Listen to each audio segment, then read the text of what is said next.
Welcome to today's show. These are 5 lessons I've learned as a chiropractor. I wish I learned when I first got started. I'm sure you have been through this path, and then I know that it's always better in hindsight, but these are the 5 lessons I wish I learned when I first started so that I would become a better practitioner now. So let's just get right to it.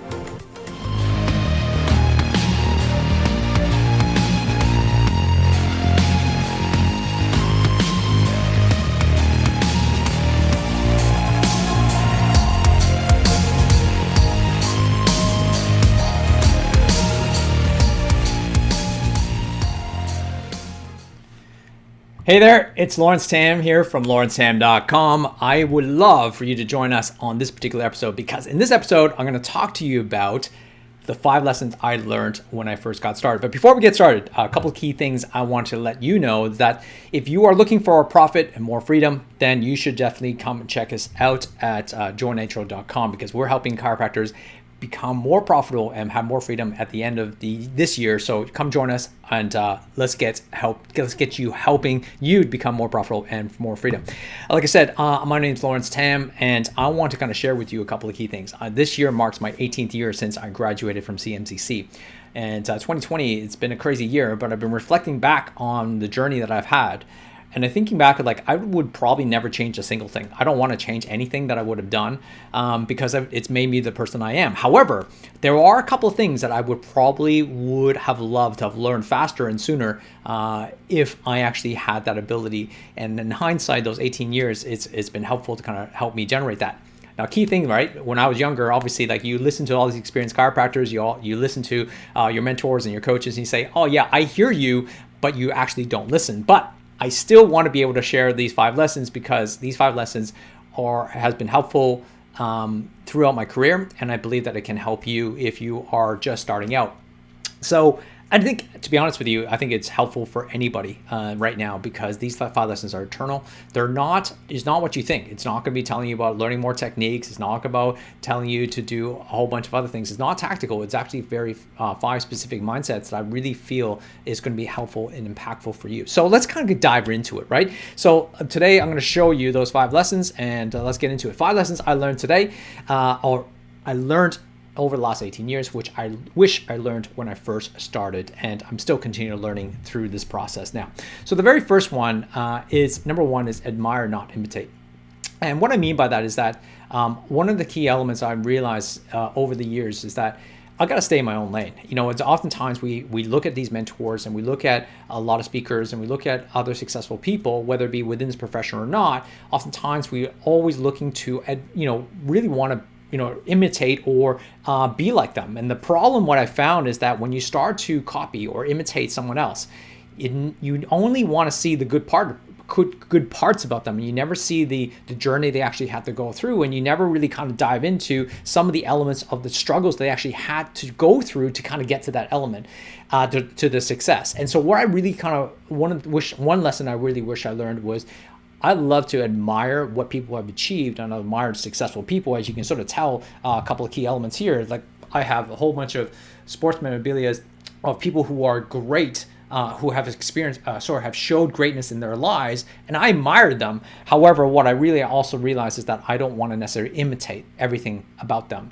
And so what that really means to you is that it's really important to kind of look at successful chiropractors, look at successful entrepreneurs, or look at successful business people or successful people. You need to admire so that they can help you pull you become stronger and be better, but try not to, but actually what I'm saying, not even try, don't imitate them, because what you don't want to do is be like them, because there's a person inside of you that you need to learn to grow within yourself. You don't want to copy someone else, because at the end of the day, you're only one of you and they are the one of them, and they're already taken. And so really what you should be doing is focusing on being you. And that is one of the things I learned the hard way, because I started imitating a whole bunch of people and then realizing at the end of that journey is that I didn't actually want that. I didn't want the things they had. I didn't want those things. It wasn't congruent or aligned to who I was, and that could be a huge problem. And this is one of the things that I coach a lot of my clients is you don't want to be like me. I want you to be your best version of you, not to be the best version of me, because you're not like me and I'm not like you. So therefore, what we want to do is make sure that everything with your practice, your chiropractic is aligned with who you are as a person, and you build the practice accordingly, and then you amplify it. So that's something really important that I think definitely one of the top lessons. The second thing here is it's such a simple concept, but we often don't think about it because as a practitioner, as a chiropractor, or as a doctor, we kind of signed up to be a doctor. We signed up to be a healer. So we signed up to be a person to serve. But the reality is that oftentimes it's about actually being a marketer. And I think one of the key elements, because we actually understand that chiropractic is a business, and your business is marketing. And no matter what you are, whether you be an accountant, a doctor, or a physiotherapist, or a chiropractor, or whatever you are, you're actually in the business of marketing. And what ends up happening is, my good friend Greg talked about this to one of my clients the other day, was that is that you are the business of marketing, and what you're doing is that you just happen to be a chiropractor. Chiropractic, it happens to be the business you're marketing. And so one of the things I wish I learned was become a more effective marketer, because what happens is marketing isn't selling. Marketing is about telling a story and educating people to get them closer to a better buying decision. And if I learned that earlier, I would have actually spent more time trying to be a better marketer by communicating and educating a lot sooner. And this is what I found that I've done very effectively over my career. But the thing is that I wish I kind of done it sooner, because what happens is that I was so focused on learning techniques and learning about like chiropractic and understanding, the philosophy and all that stuff, which is still important. But the thing is that what I couldn't do effectively is that if I wasn't a marketer that wasn't effectively be able to communicate, which is my third element, is that you need to be an effective communicator. Because what happens is that as you're an effective communicator, what ends up happening is you're able to take those ideas inside your head and be able to effectively communicate it using language. And what ends up happening is that what helps people move forward and how you educate people is to be an effective communicator, is to be able to know and understand people. And communicator isn't just what you say. Communicator means that you actually have to understand and be empathetic to the other person. You need to understand their other worldview so that you can say and talk and communicate in their language that they understand. So you have your own worldview, and they have their own worldview, your patients or your prospect. And what we got to do as an effective communicator is be able to understand their worldview and then use our worldview to kind of basically try to find some balance in there, try to find some commonality, because the person can only see the other person's their own worldview. So therefore, being an effective communicator allows you to translate and communicate that language effectively in a way that they can understand. And that's how we can educate people, because we know as chiropractors, the more you educate and the more you can educate a patient or a prospect, then they're going to be able to understand your perspective. They're going to understand how it applies to them, and then therefore understand how chiropractic is actually important as a lifestyle.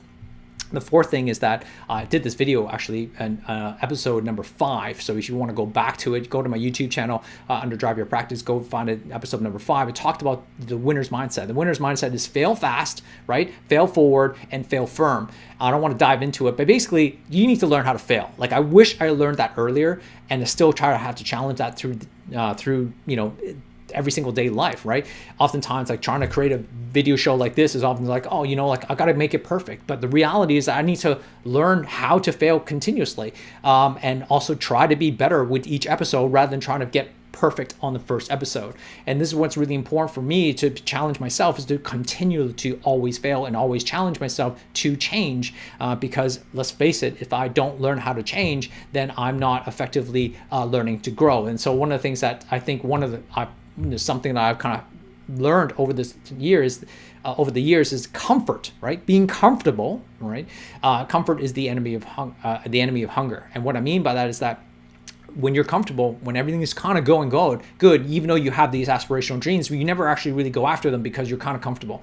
And so you got to learn how to fail continuously, learn how to fail forward, and also fail in a way that you land on your feet. That's important, because if you don't fail firm, then all of a sudden you don't actually live to another day to actually do it again. So doing a video like this, for example, I can fail many times. I'll be fine because I can then do the next episode. But if I fail somehow doing a skydive and without a parachute, that's not good, because I'll die, and obviously that won't be having another chance to do that again. So that's not always a good thing. Always fail firm. The last thing is be more decisive. This is a lesson I wish I learned a lot earlier, and I learned it actually within a couple of years in my career. I had a good friend of mine, Luke Kim. He was actually one of my CAs, and him and I started a business together, and back in like 2003, this online internet business. That was 17 years ago. And so we started this thing called iLife Studio, which was like to sell motivational, inspirational books to compete with Amazon. Yep, that was 17 years ago. And obviously that didn't pan out that very well, but I learned a huge lesson. And I learned this, and he was 17 at the time when he told me, like, I didn't make decisive decisions very often. And a 17-year-old telling me, I was probably 28, 29 at the time, and him telling me that, I wasn't making decisions, and I was kind of fighting it, but I realized, I couldn't make simple decisions. And this is something I learned from a 17-year-old kid that helped me understand that how I needed to become more decisive.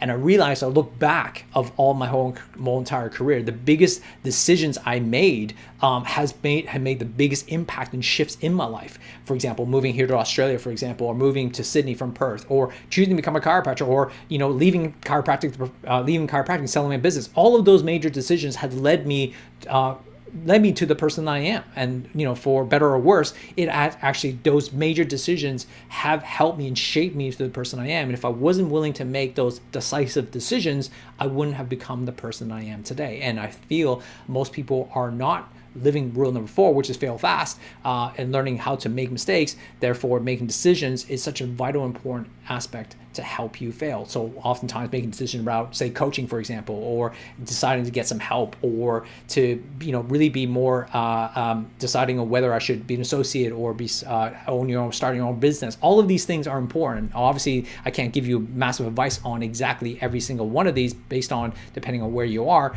but the element is that we have to be more decisive. So those are my 5 lessons that I've learned through my lifetime that I feel that will make an impact. If I learned it a lot earlier, I would have done better and become more effective. I wouldn't change a single thing still over the last 45 years of my career.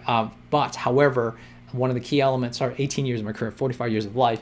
But what I would say is that if you take some of these lessons and be able to do that effectively every single day of your life and apply that as a mindset, I believe that it can actually make an impact. I hope this video has been helpful. Oh, by the way, for if you're an associate, new grad, or a student, or a chiropractor who just wants to grow, I'm doing a free 12-week course for free. I just want to give back to the profession. I want to raise the bar. I want to raise the element, and I'm going to start next week on the 14th of July. So all you have to do is register at lawrencetam.com/academy. If you haven't done so, register now, because we're starting next week, and we are going to do that for 12 weeks straight, and we have had over 150 people register already, all from around the world. So please do so, and let's get you restarted, and let's come in. There's no charge. I'm not upselling you anything. I just want to really be helpful to help you, because I know there's nothing out there for you. Anyways, go to lawrencetam.com/academy, and I hope this has been helpful, and hope these lessons you applied. Love for you to comment. Thanks, Jolie. Appreciate that. I'd love for you to comment below and let me know what was your favorite lesson of the 5. All right, we'll talk to you soon. My name is Lucy. I've been a chiropractor for 2.5 years. Currently, I'm living in Yeppoon in central Queensland, where I've just opened a practice. I grew up in Melbourne and I studied there before moving up this way. Before I started Nitro, I was going well, but I knew I could do better.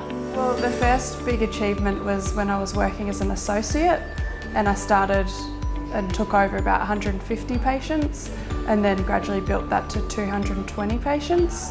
So that was huge. I was an associate, but I was running the practice on my own. Like the head chiropractor, the principal wasn't even in the same state as me. So that was the first big achievement. The second big achievement then was when I left that job, more because I learnt my self-worth and that I wasn't being valued, what I really wanted, when I felt like I was doing a lot at that practice. So actually having the courage to ask for more and then leave when the job wasn't right for me anymore. And then that led to us opening more practices and now working for our own company. They mean that I can set up a better life for myself and a better future, and just have the courage and confidence I need to own my life and own my path. It's important to me because it just gives me a clear direction in life, and obviously being younger, can get on top of a lot of things early and just set myself up really well to support my family and also a great lifestyle for me and Alex. So it allows us to have like time freedom, so we can do lots of travel, which we like to do. We can spend quality time together and with our family and with our friends, and we can also empower and teach like the next generation of chiropractors and support them and their dreams as well. I think that Nitro has impacted the journey like kind of, it's always in the background. It's not necessarily like do this. It's just something that's there, and you come to the weekends and you sort of, it's not necessarily like all worksheets and you finish them off and you kind of think, what did we just do? But it really impacts you on a higher level, and just getting ideas and talking to other chiropractors and being inspired and also encouraged by them, and just knowing you've got a great team around you can draw from at these weekends and then all through the year as well.